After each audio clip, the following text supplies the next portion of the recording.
میں بیویوں کا کردار بیان کروں گا، ام لیلا نے کیا کیا، ام فروا نے کیا کیا، ام رباب نے کیا کیا، جناب فضا نے کیا کیا۔ کربلا سے چلنے والی سب سے چھوٹی مجاہدہ کا کردار محیر العقول ہے، عقل بشر حیران ہے۔ واقعاً کربلا کے سارے شہیدوں کی مصیبت ایک طرف، اور ایک ایک بچے اور ایک ایک بچی، ایک ایک قیدی کی مصیبت ایک طرف، ہر لمحہ قیامت کا لمحہ ہے۔ لیکن اس سارے سفر میں کہیں پر معمولی کمزوری کا مظاہرہ کوئی دیکھ کر بتائے؟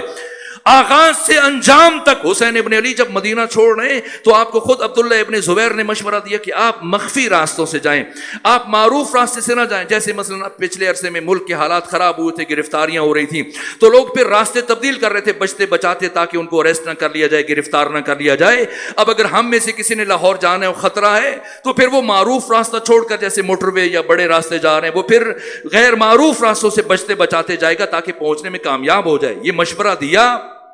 عبداللہ ابن زبیر نے، کہا کہ آپ معروف راستوں سے نہ جائیں، مبادا آپ کو راستے میں گرفتار کر لیا جائے، قتل کر دیا جائے۔ تو یہ حسین ابن علی ہیں، یعنی ایسے کربلا اور عاشورہ کی تاریخ لکھی ہے کہ کہیں سے دشمن قیامت تک ذرہ برابر کمزوری نہ نکال سکے کہ دیکھو یہاں حسین نے یہ کیا۔ نام مدینہ سے چلے، اور جب اس نے مشورہ دیا فرمایا کہ میں حسین ابن علی تاریخ میں ایک باغی اور مفرور کی حیثیت سے نہیں چاہتا کہ پہچانا جاؤں، میں معروف راستوں سے جاؤں گا، جو بھی خطرہ ہوگا حسین ابن علی اس کا سامنا کرے گا۔ اور پھر آپ دیکھیں حسین ابن علی کی سپاہ منتخب کیا جن شخصیتوں کو، غیر معمولی شخصیتیں، پہاڑ سے وزنی نام ہے، وہ شخصیت جسے سب سے پہلے چنا ہے کون ہے؟ مسلم ابن عقیل ہے۔ مسلم ابن عقیل حسین ابن علی کا انتخاب، وہ ہستی کہ جس پر پوری کی پوری کربلا کھڑی ہے امام حسین کی۔ اگر جناب مسلم ابن عقیل سے معمولی کمزوری کا مظاہرہ ہو جائے، بعد میں امام حسین جو جس طرح سے انجام دیا ویسے ہی انجام دیتے، تب بھی کربلا تاریخ انسانی میں ابدی حیثیت اختیار نہ کر سکتی۔ لیکن غیر معمولی شخصیت کو چنا۔ مسلم ابن عقیل کا کیا مقام ہے، میں حیران ہو جاتا ہوں۔ حتیٰ پیغمبر نے جناب عقیل سے متعلق فرمایا، جو جناب مسلم کے والد بزرگوار، ان سے متعلق فرمایا کہ انی احب عقیلا حبین، میں عقیل سے دو وجہ سے محبت کرتا ہوں، ایک تو یہ ابو طالب کا بیٹا ہے، اور دوسرا اس کا بیٹا مسلم میرے حسین کی نصرت کرے گا اور حق کی نصرت ادا کر دے گا۔ یہ جناب مسلم ابن عقیل، یعنی اگر آپ دیکھیں تو مورخین سیرت نگاروں نے جنہوں نے ان موضوعات پر لکھا ہے، اور بڑے بڑے علماء اور دانشوروں نے یہ کہا کہ امام حسین کی بارگاہ میں دو شخصیتیں ہم پلہ ہیں، ایک حضرت ابو الفضل العباس ہیں، دوسرے حضرت مسلم ابن عقیل ہیں۔ یہاں تک کہ جب مسلم ابن عقیل کو بھیجنے کا مرحلہ آیا 15 رمضان المبارک کو 60 ہجری میں، تو حضرت نے تأمل کیا کہ میں کسے بھیجوں، عباس کو بھیجوں یا مسلم ابن عقیل کو بھیجوں۔ اور پھر دیکھیں آپ کے پاس 20,000 سے زیادہ خطوط پہنچ چکے ہیں 20 رمضان سے پہلے۔ اس کے باوجود جو خط لکھا ہے اہل کوفہ کے نام، کیا عجیب جملے لکھے، کہا کہ میں اپنے ابن عم، اپنے بھائی، اپنے معتمد خاص، وہ جو میرے خیمے کا ستون ہے مسلم ابن عقیل، اسے تمہاری طرف روانہ کر رہا ہوں، اور اگر انہوں نے پہنچ کر مجھے یہ کہا کہ حسین آ جاؤ تو میں آ جاؤں گا، اور اگر انہوں نے مجھ سے کہا کہ حسین نہ آؤ تو میں نہیں آؤں گا۔ یعنی پوری کربلا ایک مسلم کی ہاں اور ایک مسلم کی نہ پر کھڑی ہے۔ یہ مسلم ابن عقیل ہیں۔ اس زمانے میں یہ ذرائع ابلاغ نہیں ہے، جیسے آج پاکستان کا سفیر اگر روس میں ہے، امریکہ میں ہے، تو یہاں کے سربراہ اس کو بتاتے ہیں کہ آپ اس مسئلے میں ہمارا یہ موقف بتائیں، سمجھنا ہے۔ یعنی عارف روح ہے حسین ابن علی، اور ممسوس فی ذات حسین ابن علی جناب مسلم ابن عقیل، اس طرح مزاج حسینیت سے آگاہ ہیں، ہدف حسین سے آگاہ ہیں، پتہ ہے کہ کربلا کوفہ میں جو بھی مسلم کہیں گے گویا حسین کہہ رہے ہیں۔ یہ عظیم الشان شخصیت ہیں۔ اگر جناب وقت نہیں کہ میں جناب مسلم کی طرف اشارے کروں، باقی کربلا کے 72 لازم ہے، یہ واجب ہے۔ آج کے عصر میں ہم ان کربلا کے 72 شخصیات سے متعلق، میری خواہش تھی کہ جیسے مجھ سے کل کہا گیا، ایک جوان نے سوال کیا کہ کتنی شخصیتیں کربلا میں شہید ہوئے ہیں، 72 ہیں، 192 ہیں، 250 افراد ہیں، اور پھر ان کی ترتیب۔ وقت نہیں بچا، اگر میں دیکھتا ہوں وقت بچا تو میں چند جملے عرض کرتا ہوں۔ صلوات بھیجیے خاندان فاطمہ پر۔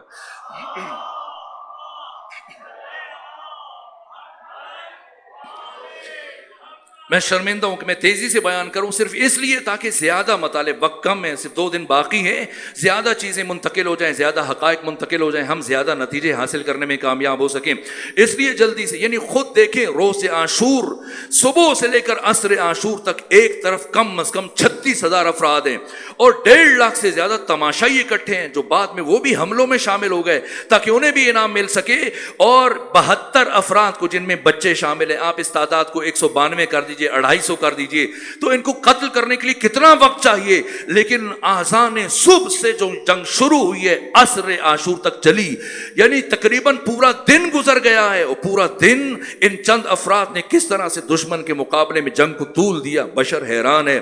کون سی شخصیات ہیں پوچھا گیا، میں سوالوں کے جواب بس ایک جملہ عرض کروں، تعارف مختصر، اور روک رہا ہوں یہاں پر۔ سب سے پہلی شخصیت جو روزہ سب سے پہلے صبح میں تیروں کا حملہ کیا گیا، اور دشمن نے اتنی ہزاروں کی تعداد میں تیر چلائے، لیکن جس طرح سے آپ ہوائی فائرنگ کرتے ہیں دور سے، اسی طرح سے یہ تیر دور سے چھوڑے گئے تھے، تو امام حسین کا کوئی بھی ساتھی شہید نہیں ہوا، نہ زخمی ہوا۔ اس کے بعد پھر باقاعدہ طور پر جنگ کا آغاز ہوا، تو ادھر سے سالم اور یسار،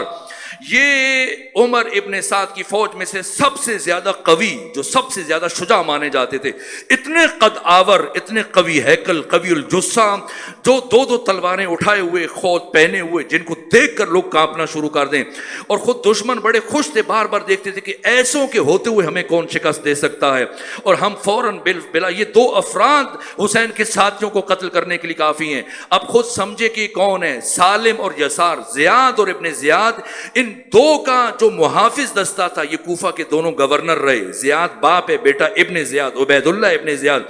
ان کے محافظ دستے کے سربراہ، ایک کا نام سالم ہے، ایک کا نام یسار ہے۔ جیسے یہ مقابلے میں آئے، اب مبارزہ طلب کیا اور کہا کہ حسین ہمارے مقابلے میں کسی کو بھیجو، اور پھر کہا کہ 2 بندے، 2 فرد ہیں، انہیں بھیجا جائے ہمارے مقابلے میں، ایک امام حسین کی فوج کے میسرہ کے سالار اور سردار جناب حبیب ابن مظاہر، ان سے متعلق کہا، اور دوسرا کہا کہ بریر حمدانی، بریر بن خزیر حمدانی، ان 2 افراد کو بھیجا جائے۔ تو امام حسین نے فرمایا نہ، جیسی بریر اٹھے امام کی طرف دیکھا کہ اجازت ہے کہ میں چلوں، فرمایا نہ آپ بیٹھیں۔ حبیب نے خواہش کی، حضرت نے فرمایا آپ بیٹھیں، آپ کا وقت ابھی نہیں۔ یہ کربلا ہے، واقعاً انسان حیران ہو جاتا ہے، ایک ایک پہلو پر رک کے انسان سوچے۔ امام حسین نے عبداللہ بن عمیر کلبی کی طرف دیکھا، عبداللہ ابن عمیر کلبی جو نخیلہ کے رہنے والے تھے، اور ان کو پہلے پتہ نہیں تھا، جناب مسلم ابن عقیل کی شہادت کا بھی پتہ نہیں تھا، لیکن عبید اللہ ابن زیاد نے اپنا خیمہ نخیلہ میں گاڑ دیا تھا، اور وہاں سے فوج افواج کی بھرتی کر رہا تھا۔ یہ کوفہ کا سرحدی ایک علاقہ تھا، یہاں پر یہ زمیندار سے کھیتی باڑی تھے، فصلیں اگاتے تھے، سبزیاں اگاتے تھے۔ ایک مرتبہ دیکھا کہ ہزاروں کی تعداد میں لشکر کس لیے جمع ہو رہا ہے، تو پتہ چلا کہ حسین ابن علی کے ساتھ مقابلے کے لیے لشکر تیار کیا جا رہا ہے۔ تو اپنی زوجہ کے پاس آئے اور کہا کہ میری خواہش تھی کہ کاش مجھے نصرت رسول کا موقع ملتا، لیکن اس وقت میں مجھے یہ توفیق حاصل نہیں ہوئی، میں اس وقت نہیں پہنچا، میں ان کو نہیں دیکھ پایا۔ یہ 20 تابعین اور 72 میں سے 20 شخصیتیں جو امام مولا متقیان کے اصحاب میں سے ہیں، 11 وہ ہیں ان کے علاوہ جو رسول اللہ کے اصحاب ہیں، 20 جو مولا متقیان کے اصحاب ہیں، 6 حافظان قرآن ہیں، اور حافظان قرآن میں سب سے برجستہ ترین شخصیت مفسر قرآن، حافظ قرآن سید القرآن بریر بن خزیر حمدانی ہیں۔ اب سمجھنا ہے یہ جناب عبداللہ ابن عمیر کلبی، تو انہوں نے کہا کہ اگرچہ مجھے رسول اسلام کے ساتھ اگر ان کی معیت میں جہاد کا موقع نہ ملا تو کیا ہوا، حسین کے ساتھ مل کر دشمن کے خلاف جہاد کرنا ایسا ہی ہے جیسے رسول اسلام کی نصرت میں جہاد کرنا ہے۔ مجھ تک پیغمبر اسلام کی حدیث پہنچی ہے کہ اگر کوئی میری نصرت کرنا چاہتا ہے تو وہ میرے بیٹے حسین ابن علی کی نصرت کرے۔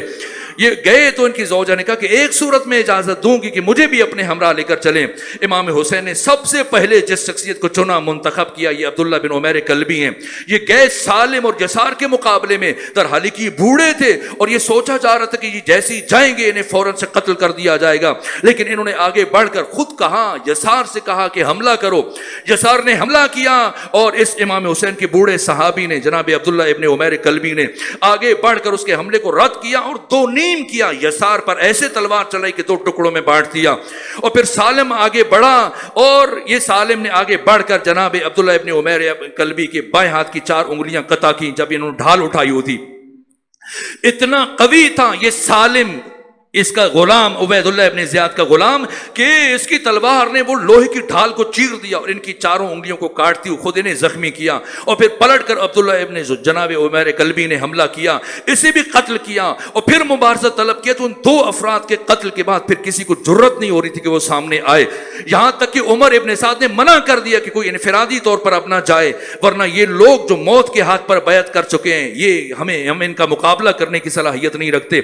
یہاں تک کے بعد اس کے بعد 8,000 افراد نے حملہ کیا ہے، یہ 8,000 افراد میمنہ سے حملہ کیا گیا اور میسرہ حسینی پر حملہ کیا گیا، اور اس حملے میں بھی کوئی شہید نہیں ہوا۔ اس طرح سے امام حسین کے ساتھیوں نے آگے سے اس طرح سے نیزے ٹیک دیے، مختصر ترین لشکر نے اتنے بڑے لشکر کے ساتھ مقابلہ کیا اور کوئی شہید نہیں ہوا۔ یہاں تک کہ پھر دوسرے مرحلے میں جناب مسلم ابن اوسطا اور باقی شخصیات، اگر ممکن ہوا تو میں کل آپ کی خدمت ترتیب بیان کر دوں گا، جلدی جلدی ان شہداء کا تعارف بیان کر دوں گا کہ سب سے پہلے کون گئے، اس کے بعد کون گئے، اس کے بعد کون گئے، 5ویں مرحلے پر، 6ٹھے مرحلے پر۔ یہ 12 صحابہ ہیں امام حسین کے، جن میں خاتون بھی شامل ہیں۔ سب سے پہلے مسلم ابن اوسطا شہید ہوئے، جانے والوں میں عبداللہ ابن عمیر کلبی ہیں، لیکن شہید ہونے والوں میں وہ جو دوسرا حملہ تھا جو میسرہ پر کیا گیا، جو حبیب ابن مظاہر میسرہ کی قیادت کر رہے تھے، اور ان کے بعد دوسرے نمبر پر جو علمبردار تھے یہ مسلم ابن اوسطا تھے، انہیں شہید کیا گیا۔ تو یہ پہلے شہید ہیں کربلا کے، اور کربلا کے آخری شہید جناب